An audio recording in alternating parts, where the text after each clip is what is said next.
विरागी हो और भगवान का प्रेमी हो। तो याद आया मेरा पुत्र है शुकदेव। जब शुकदेव जी हुए, उनका जन्म हुआ तो ना उन्होंने पिता की तरफ देखा ना माता की तरफ देखा, सीधा जंगल की ओर भाग गए। पीछे से पिताजी आवाज लगा रहे हैं, अरे बेटा रुक जाओ, अरे बेटा रुक जाओ। लेकिन सुखदेव जी को कुछ फर्क नहीं पड़ा। परम हंस सुखदेव जी हैं, उनको ये भी ज्ञान नहीं कि स्त्री और पुरुष में क्या भेद होता है। वो पूरे समय समाधि में भगवत ध्यान में ही लीन होते हैं। तो वेद व्यास जी ने बोला अपने पुत्र को बुलाया जाए। क्या करे, शिष्य को बुलाया और उनको भागवत के दो श्लोक सुना दिए कि ये बोलते हुए जाओ, जहां मेरा बेटा होगा वो सुनेगा और पक्का इससे आकर्षित होगा, क्योंकि भगवान है शुद्ध और वो ही भगवान से अट्रैक्ट होते हैं जो कि शुद्ध हो। चुंबक की शक्ति तभी खिंचती है जब दो चीजें पूरी होती है। पहले तो वो उसकी सीमा में हो, तभी लोहा खिंचेगा और साफ हो। अगर उसमें कोई परत लगी है, कोई कपड़ा लगा है, तब वो आकर्षित नहीं हो पाती। तो भगवान से वही आकर्षित होता है जिसका मन साफ होता है। इसलिए व्यास जी बोल रहे हैं, रसिका और भावुक, जो भावुक जन है, जिनके अंदर मन है, जिनके अंदर प्यास है भागवत सुनने की, वो कथा सुनने हैं। क्योंकि भागवत का अधिकारी हर कोई नहीं है। क्यों नहीं है? क्योंकि बैठता तो हर कोई है, पर सुनता कुछ है। अगर किसी को प्यास नहीं लगी और मैं जबरदस्ती पानी दे रही हूँ कि महाराज जी पानी पी लीजिए, तो पानी नहीं पिएगा, 10 प्रश्न और पूछ लेगा। अच्छा ये बताओ कहाँ से भर के लाए हो? बंटी का है, कुएं का है, कहाँ से भर के लाए? नहीं महाराज, अपने घर का साफ पानी लाए हैं। अच्छा, छाल के लाए हो कि नहीं लाए हो? नहीं, बिल्कुल छाल के लाए हैं। तो पानी नहीं पिएगा क्योंकि उसको प्यास नहीं है, प्रश्न पूछता रह जाएगा। पर वही किसी गर्मी के समय में कोई व्यक्ति जा रहा हो, उसको बहुत प्यास है, तो उसके बाद पास इतना समय नहीं पूछने के लिए कि कहां से लाए, क्यों लाए। उसे पानी मिलेगा तो वो घटक से पी जाएगा। इसलिए रसिक जन और भावुक जो है उनको बुलाया है कि वो भागवत सुन रहे हैं। तो वेद व्यास जी ने अपने शिष्यों को श्लोक दिया और भेज दिया। तो उनके शिष्य वही 2 श्लोक जो रटे रटाए श्लोक थे वही गा रहे हैं। तो एक शिष्य सुखदेव जी की, जहां पर सुखदेव जी साधना कर रहे थे, वहां पहुंचे। उन्होंने श्लोक सुना तो समाधि भंग हो गई। और श्लोक का मतलब क्या था कि भगवान कृष्ण बहुत सुंदर है। उनके शरीर में पीतांबर ऐसा झलक रहा है जैसे नीला आसमान में जो बिजलियां कड़कती है, ऐसा उनके शरीर में पीतांबर लग रहा है। सिर पर मोर मुकुट से सुशोभित है, गले में बैजंती माला पहनी है। तो जब सुखदेव जी ने ये सुना तो समाधि भंग हुई। तो सोचा कि जो सुंदर इतना छैल छबीला जो है, उसके नखरे भी बहुत होंगे, तो अपने काम से काम रखना चाहिए, इनको कहने दो जो कह रहे हैं। फिर समाधि लगाने बैठे। अब समाधि लगाने बैठे हैं तो समाधि ही नहीं लग रही। एक बार जो भगवान हृदय में प्रवेश कर जाते हैं तो फिर निकलना मुश्किल हो जाते हैं। एक बार वृंदावन में एक महात्मा ध्यान कर रहे थे, तो ध्यान में लीन थे। तो एक व्यक्ति ने देखा कि महात्मा ध्यान में लीन है, तो बोला, अरे बाबा क्या कर रहे हो? तो बाबा ने नेत्र खोल दिए। अरे भाई जी, आपको देख रहे हैं, मैं ध्यान कर रहा हूँ, इसमें पूछने की क्या बात है? उन्होंने बोला, ध्यान किसका कर रहे हो? उन्होंने बोला, परम ब्रह्म का ध्यान कर रहा हूँ। तो उन्होंने बोला, ठीक है, ध्यान कर रहे हो ना, अब आंखें बंद कर लो, आंखें मत खोलना। तो महाराज जी थोड़ा गुस्से में आ गए। अब मैं आंखें खोलूं बंद करूं तो मेरी मर्जी है, तुम कौन हो बोलने वाले? तो उन्होंने बोला, आप तब तक ही ध्यान कर सकते हो जब तक कृष्ण को नहीं देखा। एक बार कहीं पे झूमता खेलता मिल गया, तभी समाधि नहीं लगने वाली। तो अब सुखदेव जी ने जब भगवान का वर्णन सुना तो समाधि लिए और अब वापस ध्यान करने की कोशिश कर रहे हो तो समाधि लग ही नहीं रही है। सोच रहे हैं छैल चबीला इतना है, नखरे बहुत होंगे, तो अपना काम में ही व्यस्त रहें। तभी दूसरा शिष्य आकर दूसरा श्लोक कहने लगता है। कहते हैं भगवान इतने दयालु हैं। पूजना मौसी आई, मौसी माने जो माँ जैसी हो, तो माँ जैसी ही गति दी, पर कार्य तो गलत किया। दूध पिलाने के बहाने आई और पिला रही है विष, लेकिन उनको भी वही गति दी जो यशोदा मैया को गति दी। तो इतने दयालु भगवान है। तो जब सुखदेव जी ने ये सुना तो फिर रहा नहीं गया, दौड़ कर आया और बोला आगे बोलो, रुक क्यों गए? तुमने बोला हमको इसके आगे नहीं आता। अच्छा तो किसको आता है? बोले हमारे गुरुजी को आता है। तो तुमने बोला हमें भी ले जाओ। अब गुरुजी के पास सुखदेव जी को व्यास जी के शिष्य ले जा रहे हैं।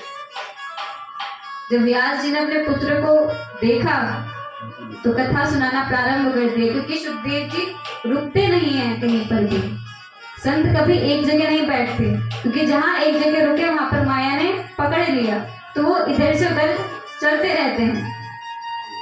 तो जैसे ही मिले उन्होंने भागवत कहना प्रारंभ कर दिया। व्यास जी को पता है अगर मैं चुप हो गया तो ये सुनेगा नहीं, भाग जाएगा। बचपन में जब जन्म हुआ तो सुखदेव जी को देख ही नहीं पाए, क्योंकि सुखदेव जी माया से एकदम मुक्त थे। और आज जब मिलन हो रहा है तो कथा भी कर रहे हैं और सुखदेव जी को देख भी रहे हैं।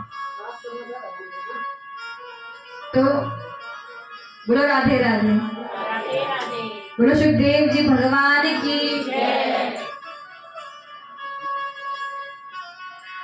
तो किसी ने पूछा कि सुखदेव जी भगवान तो रुकते नहीं है, तो उन्होंने परीक्षित जी को भागवत क्यों सुनाई? कोई कारण होगा। अच्छा कथा सुनी थी अगर परीक्षित जी को तो किसी और से सुन लेते। सुखदेव जी के पास इतना समय था कि वो 7 दिन एक ही जगह रुककर बिताए। तो परीक्षित जी का चरित्र आता है, परीक्षित जी का जन्म कैसे हुआ। जब महाभारत हो गया था तो दुर्योधन युद्ध भूमि में सो रहा है और अधमरा शरीर हो चुका है। मृत्यु भी नहीं आ रही और मृत्यु जा भी नहीं रही, अधमरा शरीर हो गया है, मानो मृत्यु का इंतजार कर रहा है। तो दुर्योधन का प्रिय मित्र आता है अश्वत्थामा। तो बोलता है मित्र मैं तब से तुम्हें देख रहा हूँ, तुम्हारे प्राण ही नहीं जा रहे, मुझसे तुम्हारी पीड़ा नहीं देखी जा रही। तुम मुझे बताओ मैं तुम्हारे लिए क्या करूं कि तुम सुखपूर्वक यहाँ से जा सको। अरे अगर तुमने सेनापति मुझे बनाया होता तो आज तुम्हें ये दिन नहीं देखने पड़ते। दुर्योधन ने बोला अश्वत्थामा मुझे केवल एक ही बात का दुख है, हम 100 भाई थे और 100 के 100 मारे गए और पांडव केवल 5 भाई थे, उनमें से एक भी नहीं मरा। अगर तुम मेरे प्रिय मित्र हो तो मुझे उनमें से किसी एक का भी सर काट कर दे दो, मैं चले जाऊंगा। अश्वत्थामा ने बोला मित्र तुम एक सर की बात करते हो, मैं तुम्हें 5 पांडवों के सर आज ही ला कर दूंगा, ये मेरा प्रण है। दुर्योधन ने बोला अच्छा ठीक है तुम जाओ फिर। अब अश्वत्थामा जाते हैं, रात्रि का समय हो रहा है। आज भगवान को पता था कि ऐसा कुछ होने वाला है, इसलिए पांडव को बोला कि पांडव पुत्रों तुम अपने शिविर में मत सो, आज युद्ध हुआ है तो उसके बाद की जो क्रियाएं होती हैं, जो शस्त्र हम त्यागते हैं आज वो नहीं करेंगे, इसलिए अपने शिविर में मत सो, मेरे साथ चलो। तो आज शिविर में 5 पांडव नहीं सो रहे। बोलो राधे राधे। तो आज शिविर में 5 पांडव नहीं सोए। तो जब वो स्थान खाली देखा तो बच्चों के मन में हुआ कि आज हम माता पिता के शिविर में सोएंगे। तो 5 पांडव के जगह 5 पुत्र पांडवों के शिविर में सो रहे हैं। अश्वत्थामा आता है, उसको इतनी जल्दीबाजी थी ना, उसने देखा कि कौन सो रहा है, उन 5 के धड़ शरीर से अलग करके रख कर वो चले गए दुर्योधन के पास। जब दुर्योधन ने दूर से आते हुए देखा कि अश्वत्थामा पास गले लेके आ रहा है तो उसको बहुत प्रसन्नता हुई, वो बड़ा खुश हुआ। अरे मित्र, मैं तुम्हारा ऋणी रहूंगा हमेशा के लिए। अच्छा चल, उनके जो चेहरे हैं मुझे जरा सामने से दिखाओ। तो जब उसमें से पर्दा हटाया तो उसने ध्यान से देखा, अरे ये तुमने क्या कर दिया? ये 5 पांडव नहीं है, ये तो उनके पुत्र थे। अब तो हम भाइयों को पानी देने वाला भी कोई नहीं बचेगा। जब अश्वत्थामा ने ऐसा देखा तो समझ गया पांडव मुझे नहीं छोड़ेंगे। इतना सब होते ही दुर्योधन तो चले गया। और देखो, पापी को उसके कर्म का फल मिलता ही है अंत समय में तक। देख, खुश तो बड़ा हुआ ये सोचकर कि पांडव के शव आए हैं, पांडव के मुंह आए हैं। लेकिन जब पता चला ये तो पांडव के पुत्र हैं तो बड़ी पीड़ा हुई। और उसी पीड़ा के साथ दुर्योधन चले गया, मृत्यु को प्राप्त हो गया। अश्वत्थामा ने ये देखा तो सोचा मुझे यहाँ से निकल लेना चाहिए, पांडव कभी भी आते होंगे। जब पांडव वहां से वापस अपने शिविर में जाते हैं तो देखते हैं पुत्र सो रहे हैं। सबसे पहले द्रौपदी गई, देखा कि इनकी तो मृत्यु हो गई है। शव से मुख हटा दिया है, काट के ले गए। तो अशांति में द्रौपदी गिड़गिड़ाने लगी। 5 पांडवों की पत्नी द्रौपदी, उसको बड़ी पीड़ा हुई कि मेरे 5 पुत्र बचे थे, इनकी भी हत्या कर दी और रणभूमि में नहीं मरे, छल कपट से मारे गए हैं। अर्जुन ने जब देखा ऐसा हुआ है तो प्रण ले लिया, देवी आप चिंता मत करो, मैं आपके पुत्रों की मृत्यु के द्रोही को आपके समक्ष लाऊंगा, तभी मृत्यु दंड दूंगा। अर्जुन चले गए गोविंद जी के रथ में बैठकर। जब जल्दी जल्दी घोड़े आके तो देखा अश्वत्थामा भाग रहे हैं। समझ गए इस दुष्ट के अलावा और कोई नहीं हो सकता। अश्वत्थामा के पीछे भागे और उसको पकड़ भी लिया। तो जब पकड़कर घसीट कर ले जा रहे थे तो गोविंद ने बोल दिया, अरे अर्जुन, ले जा कहाँ रहे, इसको यहीं पे निपटा दो, वहां ले जाने की क्या जरूरत है? अर्जुन ने बोला, नहीं, मैंने द्रौपदी को वचन दिया है, उसके सामने ही मृत्यु दंड दूंगा। भगवान ने बोला, ठीक है, तुम्हारी जैसी इच्छा। अब घसीटते हुए जब अश्वत्थामा को द्रौपदी के सामने ले गए, द्रौपदी ने देखा अश्वत्थामा है, रो रही थी। और जैसे ही अश्वत्थामा को देखा तो हाथ जोड़ लिए, पैर छूने लगी। अर्जुन ने बोला, अरे देवी, आपको कुछ गलत फहमी हुई है, इन्होंने तो आपके पुत्र को मारा है, दंड देने की जगह आप हाथ जोड़ रहे हो। द्रौपदी से ज्यादा धर्मनिष्ठा कौन ही हो सकते हैं? जब परिस्थिति विकट होती है तब हमारे धर्म का रक्षा हमें करनी होती है। सबसे बड़ा चैलेंज तब होता है। और आज पुत्रों की मृत्यु हुई है, ऐसा भी नहीं कि बहुत वर्षों बीत गए, अभी अभी मृत्यु हुई है। रणभूमि में नहीं मारा गया, छल से मारा गया। फिर भी अश्वत्थामा को देखकर द्रौपदी जी हाथ जोड़ रही हैं और समझा रही है, अरे आपके गुरु तो नहीं रहे, लेकिन ये गुरु पुत्र है। और गुरु के पुत्र गुरु के ही जितने आदर के सम्मान के लायक होते हैं, उतना ही आदर उनके पुत्रों को दिया जाता है। और ऊपर से ब्राह्मण भी है, अगर आपने इसको मारा तो आपको ब्रह्म हत्या का भी पाप लगेगा। अब भगवान ने इशारा करा, मैंने तुम्हें कहा था कि इसको निपटा दो, पर तुमने मेरी नहीं सुनी। तब तो कानून के हाथ में आ गया है न्याय देना, तो कानून में तो समय लगता है। इसलिए कहते हैं जब कोई आतंकवादी आता है तो उसको उसी समय उसको न्याय दे देना चाहिए, कानून में तो बहुत समय लग जाता है। तो भगवान ने बोला, तुम्हारी एक तुमने करा है, तुम ही जानो। मानो भगवान कहना चाह रहे हो, गीता में तुमको ज्ञान दे दिया, पर आज परीक्षा के समय है। अर्जुन ने अपना प्रण भी ले चुका है और द्रौपदी कह रही है ब्रह्म हत्या का पाप लगेगा। तो अर्जुन ने बोला, गोविंद आप बताएं हम क्या करें? गोविंद ने बोला, शास्त्रों में तो लिखा है कि ब्राह्मण के ऊपर शस्त्र नहीं उठाते, लेकिन शास्त्रों में ये भी लिखा है कि कैसे भी परिस्थिति में अगर कोई हत्यारा है, उसने कुछ गलत कर्म करा है तो उसका दंड देना चाहिए। अब मैं नहीं जानता, तुम जानो तुम्हें क्या करना है। गोविंद ने तो अपने हाथ छुड़ा लिए। अर्जुन ने बोला ठीक है, हम इसकी मृत्यु नहीं करेंगे, पर अगर कोई सम्मानित व्यक्ति है, उसका समाज के सामने अपमान कर दिया जाए तो उसके लिए वो मृत्यु से भी बड़ा दंड होता है। अश्वत्थामा प्रभावशाली व्यक्ति है, उन्हें लोग जानते हैं, तो क्या करें, इसकी मणि निकाल देते हैं सर में। अर्जुन ने सर में हाथ केश पकड़े और उसकी मणि अलग कर ली और अपमानित करके धक्का मारकर उसको वहां से भेज दिया। अश्वत्थामा जब जा रहा था, उससे ये अपमान सहा नहीं गया। अगर मृत्यु दी गई होती तो शायद सह लेता, पर अश्वत्थामा को तो दंड भी मृत्यु से बड़ा मिला कि अभी तक उसका पश्चाताप कर रहे हैं। चिरंजीवी है अश्वत्थामा भी।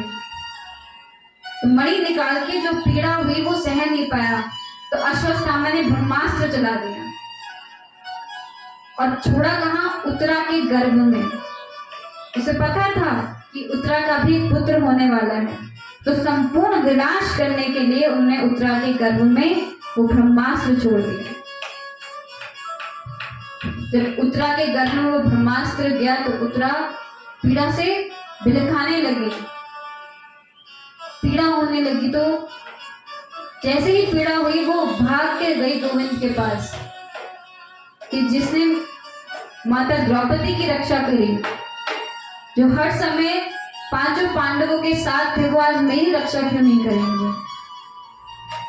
और हम कहते हैं भगवान हमारी रक्षा नहीं करते, पर कहने की बदूरी होती है। जब नंद बाबा को अजगर उठाकर ले गया था तो नंद बाबा ने जब तक नहीं बोला अरे कन्हैया मुझे बचाओ, तब तक भगवान नहीं गए। जब तक द्रौपदी के चीर हरण में द्रौपदी ने सबको आवाज लगा दी, लेकिन जब तक ये नहीं बोला कि गोविंद मेरी रक्षा करो, तब तक द्रौपदी को भगवान ने तब तक नहीं आए।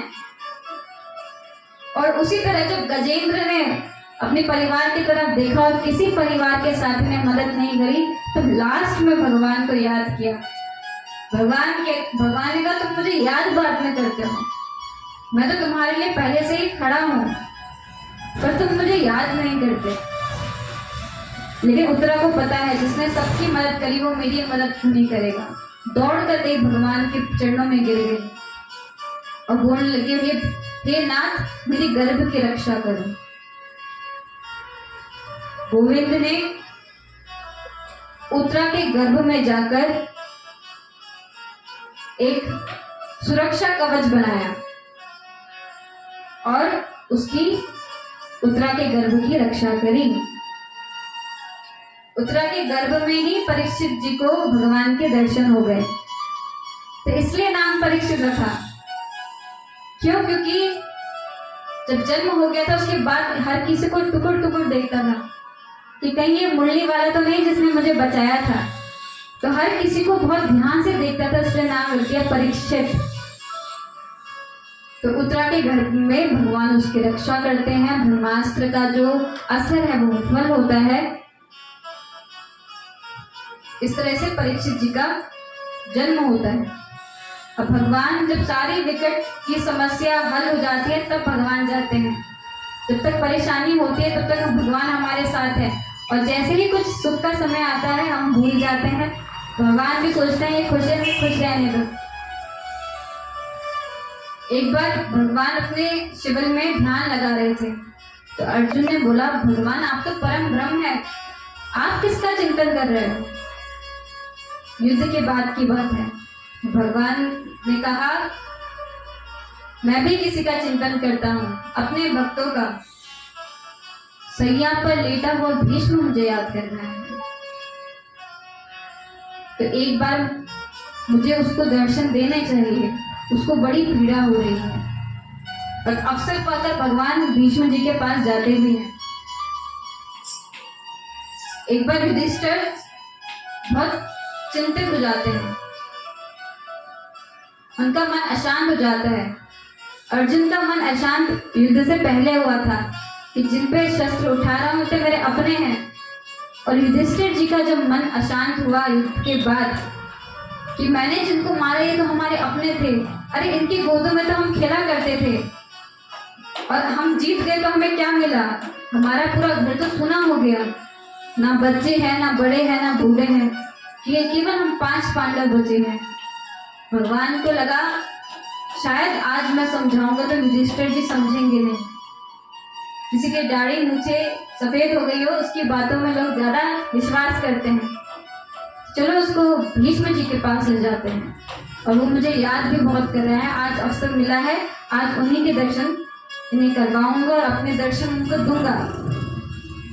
तो पांचों पांडवों को द्रौपदी सहित भगवान भीष्म के पास ले जाते हैं। भीष्म सैया पर लेटे हैं, बहुत पीड़ा हो रही है, पूरा रक्त शरीर से निकल चुका है, बोलो राधे राधे। तो पूरा रक्त शरीर से निकल चुका है और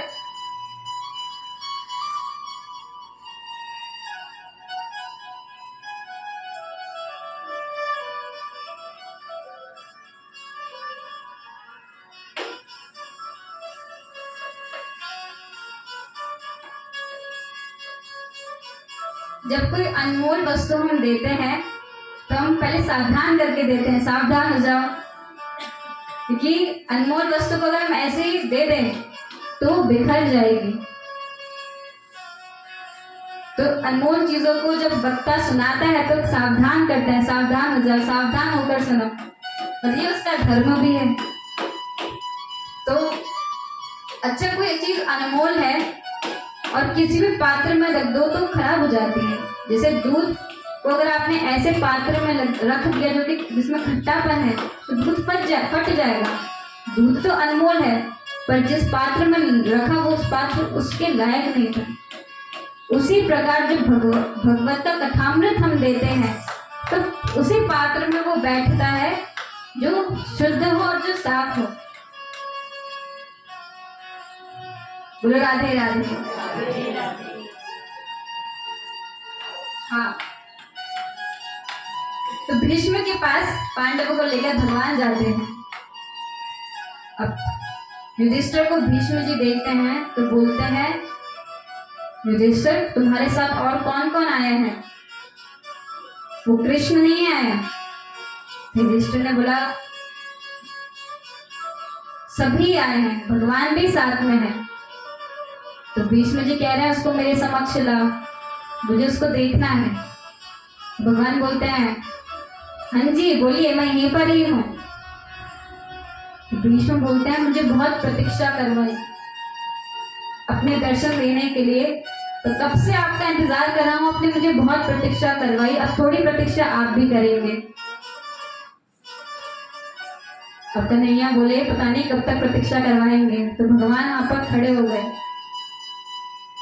अब खड़े हुए तो चिंतन में मुंह लटका हुआ था। भीष्म जी ने बोला ऐसे नहीं, मुस्कुराइए, जब तक खड़े हैं यहाँ पर मुस्कुराइए।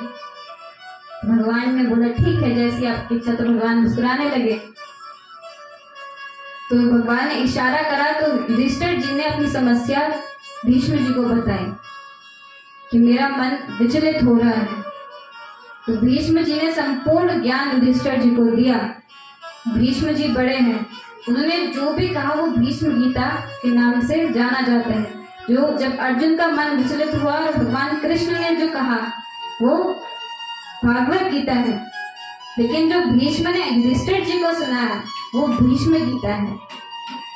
तो पूरे शास्त्रों का ज्ञान जो भी भीष्म जी को आता था, कैसे राज्य चलाया जाए, प्रजा के साथ कैसा व्यवहार होना चाहिए, सब कुछ युधिष्ठिर जी को दिया और युधिष्ठिर जी ने हम सभी को ग्रहण करा। अब भीष्म ने बोला अब मेरा जाने का समय है, मुझे भी आज्ञा दें। और भगवान से निवेदन किया कि जब तक मैं जीवित हूँ तब तक आप ऐसे ही मुस्कुराते रहें, मेरे जाने का इंतजार करें।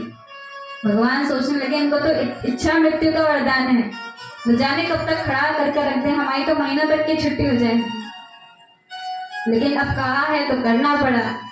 भगवान मुस्कुराने लगे और भीष्म जी ने अपने प्राण त्याग दिए। भगवान भीष्म जी की मृत्यु को देवता और जो भक्त है वो सराह रहे हैं। वो कहते हैं कि धन्य है महामहिम भीष्म। अंत समय में भगवान का मुखारविंद देखकर, जिसमें कन्हैया मुस्कुरा रहे हैं, ऐसी छवि देखकर उन्होंने अपने प्राण त्यागे हैं। और हर भक्त यही कामना करते हैं कि जब प्राण तन से निकले तो उस समय गोविंद सामने हो। परम गति भगवान भीष्म को हुई।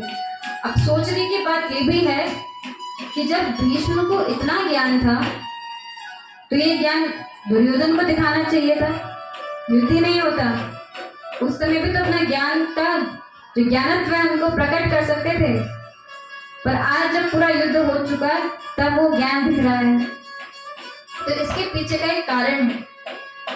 भीष्म ने दुर्योधन की जो महल है, जो धृतराष्ट्र के महल में जो खाना बनता था उसका दूषित अन्न खाया है।